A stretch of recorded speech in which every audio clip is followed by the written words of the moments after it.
In a quiet mountain village, there lived a young shopkeeper named Ethan. Ethan was a hard worker, but he was always worried about the future. Every day he woke up early, opened his small grocery store, and worked until late at night. He rarely smiled, and he almost never took a moment to rest. If a customer asked him how he was doing, Ethan would sigh and say, "I am just trying to survive. Life is so fast, and I'm always running out of time." One cold afternoon, an old traveler walked into Ethan's shop. The traveler wore a long woolen coat and carried a beautiful wooden walking stick. He looked around the clean shop and smiled warmly. He picked up a small bag of green tea and placed it on the counter. "Good afternoon, young man," the traveler said in a calm, soothing voice. "You look very tired today." Ethan counted the money and passed the tea across the counter. "I am always tired, sir. There is so much work to do, so many bills to pay, and never enough time. I feel like I am running a race that never ends." The old traveler listened carefully.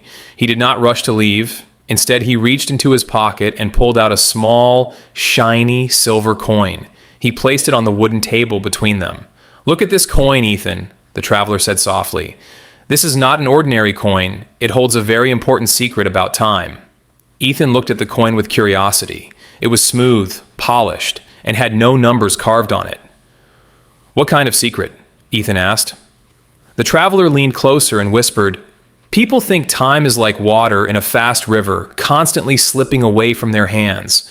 Because of this fear, they run through life, ignoring the beauty around them. But time is actually like a mirror. It only reflects what you bring to it."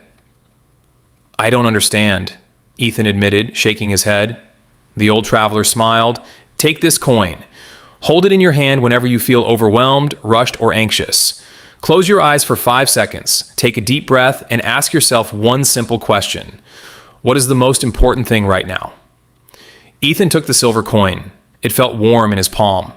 Before he could ask anything else, the old traveler bowed politely, opened the door, and disappeared down the misty street. The next morning, Ethan woke up feeling his usual wave of anxiety. He had 20 different tasks to complete before noon. His heart began to beat fast, and his mind felt chaotic.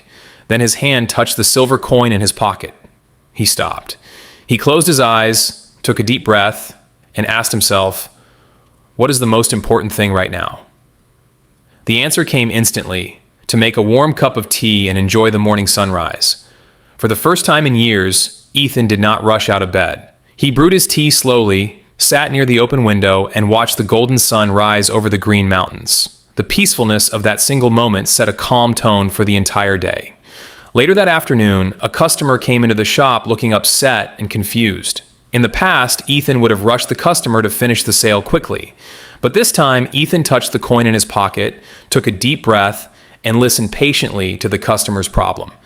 By the end of their conversation, the customer felt heard, happy, and grateful. Weeks passed, and Ethan changed completely. He still worked hard, but he was no longer rushed. He learned to focus on one single moment at a time. His shop became a place of peace, and people from all over the village came just to talk with him. One evening, the old traveler returned to the shop. He looked at Ethan's smiling face and warm eyes. "I see you found the power of the coin," the old man said with a smile. Ethan pulled the silver coin out of his pocket and placed it on the counter. "Thank you, sir. This magical coin changed my life." The traveler laughed gently and pushed the coin back toward Ethan. "The coin has no magic, my friend. It is just a piece of metal. The magic was always inside your own mind. The power to pause, to breathe, and to choose peace over panic." Ethan looked at the coin, then at the traveler, and smiled with deep gratitude. He finally understood that peace is not something you find at the end of the journey. It is something you carry with you every single step of the way.